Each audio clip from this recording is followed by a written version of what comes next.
I'm like the Crypt Keeper.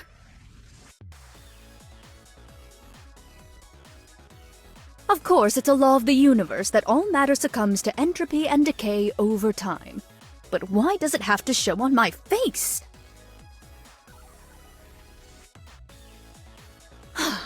If you want to get my attention, I would much rather you raise your hand, or make an appointment to meet with me during my scheduled office hours. Why couldn't you have just raised your hand to ask a tedious question already answered in the course syllabus, like everyone else?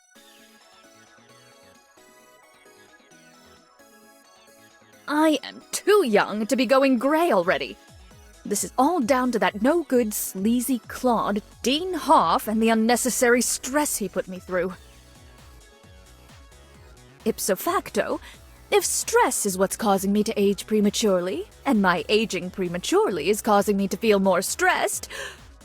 Oh, no! Yes, what is it? Do you have a question? Preferably about the course material this time. Why couldn't you have just raised your hand to ask a tedious question already answered in the course syllabus, like everyone else? Excuse me? No horseplay in the lab. This is going right where I put all my world's best teacher mugs. In a box labeled thrift store donations. Some days there simply just isn't enough coffee in the teacher's lounge. Let's just stick to the course material until my ego has had time to recover. Some days there... I still have half a mind to keep you after class, you cheeky little confection. You wouldn't consider that a punishment. We'll see about that. I can't believe your attention wandered like that during my very stimulating lecture. I'm not angry, I'm just disappointed. Some days they're simply... That's quarks, not quacks. I teach physics, not while away my days by an idyllic little pond at the park. Although that does sound nice now that I think of it. Maybe an early retirement with my stacks of settlement money isn't such a bad idea after all. That's quarks, not... Having taken the time to set my feelings aside and assess this situation more analytically, it seems unfair of me to hold you responsible for a natural process which you merely observed. And further to that conclusion, so what? So what if I'm showing outward signs of aging? My sexual vibrancy is not limited by the melanin deposits in my hair, and as a scientist, I'll prove it. It's traditional to make an offering of an apple when greeting one's teacher. But in my case, a coffee with a generous splash of Irish cream wouldn't go amiss. That's quarks. Test the theory if you must, but I can tell you, yes, serious scientists do giggle.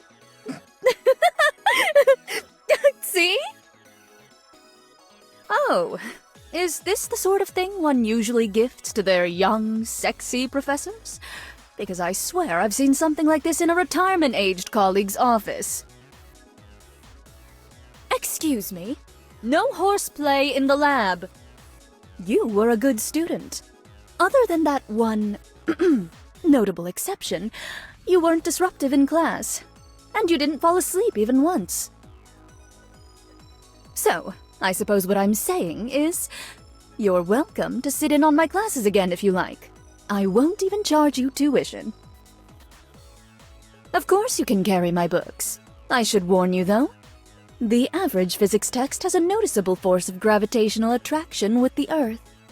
That is to say, they're heavy AF.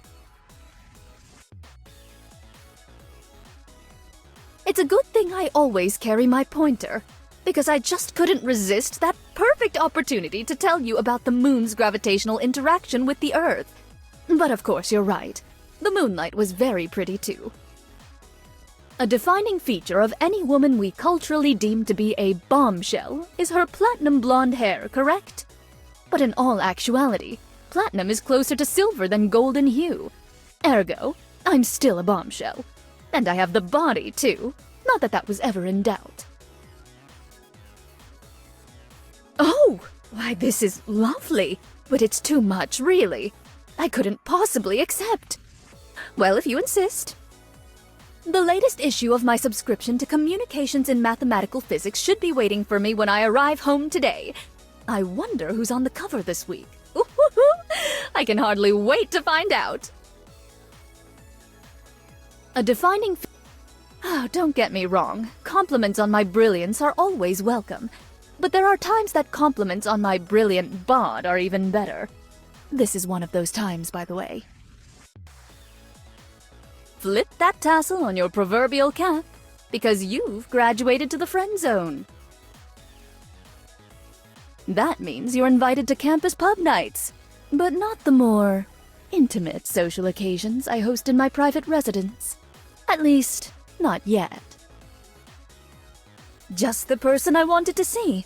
I wanted to bounce some ideas for my next lecture off of you. Although now that I'm looking at you, I have a different kind of bouncing in mind. Oh! Why, this is lovely. But it's too much, really. I couldn't possibly accept. Well, if you insist. If there is such thing as an infinite multiverse, then it stands to reason that in at least one alternate reality, you and I are more than friends. I mean, hypothetically. Oh, don't get... The latest issue of my subscription to I've always loved to curl up with a good glass of wine and a 1,000-page book of cutting-edge theoretical physics. But lately, I've been burning for someone to share it with. Could it be you? Oh dear. Why is it that every time I see you, I wind up so tongue-tied I worry I won't recover in time to teach my next class? You make me think there might be more to life than what can be quantifiably observed in reproducible laboratory conditions. Test the theory if you must, but I can tell you, yes, serious scientists do giggle. See? Just because I was cold on our tour doesn't mean my scarf was useless. It served as a perfect real-life demonstration of Bernoulli's principle. The new dean gifted me a bottle of top-shelf, very expensive scotch. And I can't think of anyone I'd rather share it with than you. Did you accidentally magnetize yourself in the lab? Because I'm suddenly finding myself rather attracted to you. You, me, a picnic lunch behind the bleachers. What do you say?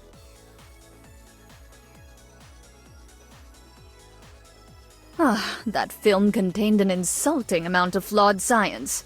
And yet, every time an improbable plot twist occurred, your hand would casually brush against mine in the popcorn bucket, thus shorting out my higher brain function and causing me to forget why I was annoyed. Whether or not you were doing that on purpose, I liked it a lot. The new dean. Feel free to... The new dean gifted me a... Would you still love me if I was a tardigrade?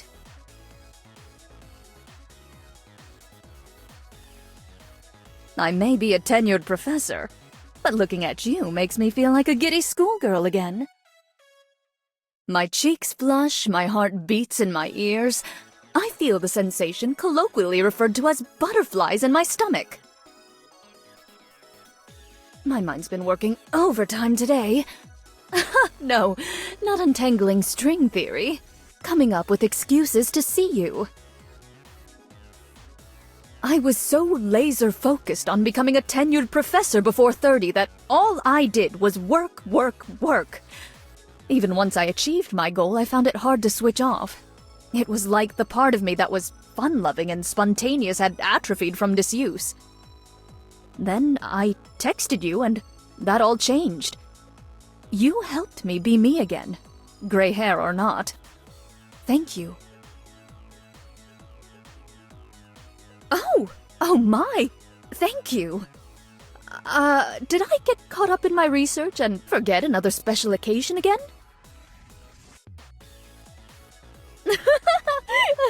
Careful now! Too much squirming and I might pop a garter. I think it's long past time we make this thing between us official. So, I want you on my arm as my permanent +1 at academic functions from now on. Deal? When I'm with you, I feel vibrant and attractive, and on the cusp of a bright future, just as I am. I'm such an A-type personality. I love to stay on top of things. And people. I've got 2 bottles of wine and a stack of marking to do. All I need now is someone to lovingly massage me while I work. Wink, wink.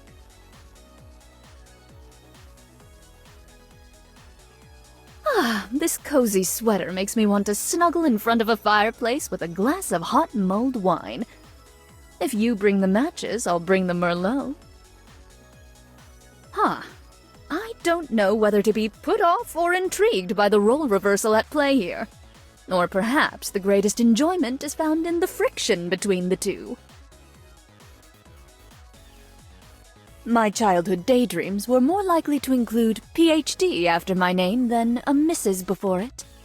But I must admit, this dress, with you, sets my imagination aflutter. Do you find it attractive when a very smart woman makes very silly puns?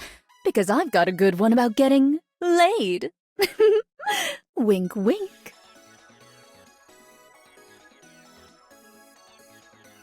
I cancelled my classes today. Did I not mention that when I invited you to come visit? Oops. Oh well, since you're already here, and we have the whole classroom to ourselves, why not take advantage? Oh, please, mercy! Anywhere but there! Want to stay after class and help me clean the erasers? Yes, I realize traditional chalkboards haven't been in use at most reputable institutions for at least a decade. Just play along. I can't completely discount the possibility that this is all some manner of simulation. But would it matter if it was? It feels real to us. You know what they say about physicists? We're experts in kinetic energy. Oh no, I'm purely a professor of sciences. The arts are too nebulous and subjective for my tastes. The speed of light is constant, so why can't blue curtains just be blue? I need you to take me blouse shopping. All of the ones currently hanging in my closet have popped buttons.